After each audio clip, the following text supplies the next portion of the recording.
बागेश्वर बाबा धीरेन्द्र शास्त्री पटना के जिस होटल में ठहरे थे वहां ऐसा क्या है जिसके पीछे लोग दीवाने हो चले हैं। दरअसल राजधानी का यह होटल चर्चा का विषय बना हुआ है, जहां पर बागेश्वर धाम सरकार रुके हुए थे। लोग खूब जुट रहे हैं और उनके भीतर होड़ मची हुई है। लेकिन किस बात को लेकर, ऐसा क्या है उस होटल में, कौन सा चमत्कार कर बाबा यहां से गए हैं, वो सब कुछ हम आपको इस वीडियो में बताने जा रहे हैं। तो जानने के लिए बने रहें हमारे साथ इस वीडियो के अंत तक और सब कुछ समझ लीजिए कि बाबा बागेश्वर धाम सरकार यानी कि धीरेन्द्र शास्त्री जिस होटल में ठहरे हुए थे वहां अब लोगों का जमावड़ा आखिर क्यों लग रहा है। दरअसल बागेश्वर धाम के पीठाधीश धीरेन्द्र शास्त्री का 5 दिवसीय पटना दौरा समाप्त हो चुका है। 13 से 17 मई तक बागेश्वर बाबा ने नौबतपुर में हनुमंत कथा और दिव्य दरबार लगाया।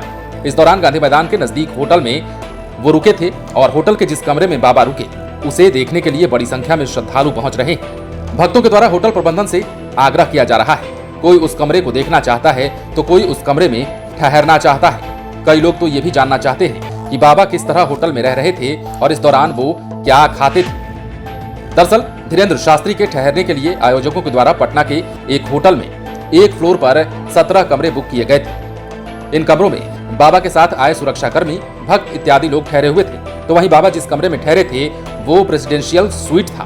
बाबा के इस दौरे के दौरान उनके सात्विक भोजन के लिए अलग से किचन की भी व्यवस्था की गई थी। 13 मई को जब बाबा पटना आए थे तो एयरपोर्ट से सीधे होटल के इसी कमरे में आकर रुके थे। लेकिन अब होटल का ये कमरा ही नहीं बल्कि ये पूरा होटल चर्चा में है और लोग इस होटल को देखने भी आ रहे हैं। और होटल के जिस कमरे में बाबा बागेश्वर धाम ठहरे हुए थे वहां तरह तरह की इच्छाएं लेकर लोग प्रबंधन से गुहार लगाते हुए दिख रहे हैं।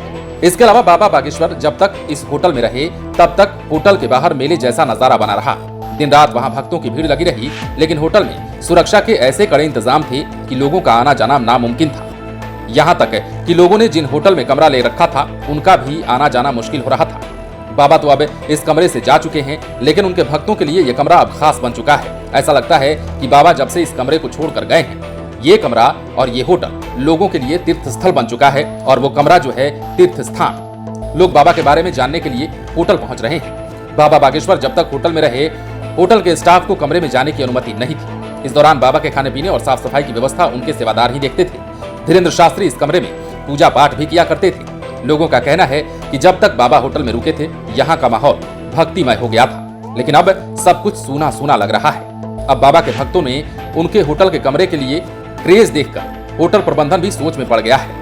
लोग उस कमरे को बुक करना चाहते हैं जिसमें बाबा रुके हुए थे और कई लोग तो ऐसे हैं जो उस कमरे का दीदार मात्र करना चाहते हैं और कुछ लोग ये जानने को इच्छुक दिखाई दे रहे हैं कि बाबा इस होटल के कमरे में कैसे रहते थे, उनकी दिनचर्या क्या थी और वो क्या कुछ खाते और पीते थे। बहरहाल धीरेन्द्र शास्त्री राजधानी पटना से जा चुके हैं। नौबतपुर में उनका हनुमंत कथा का आयोजन जो है 13 से 17 मई तक था और इसके बाद वो अपने गंतव्य को लौटे, जिसके बाद अब राजधानी पटना का ये होटल सुर्खियों में बना हुआ है। बने रहे लाइव सिटीज के साथ। यदि अब तक आपने हमारे चैनल को सब्सक्राइब नहीं किया है तो सब्सक्राइब कर लीजिए।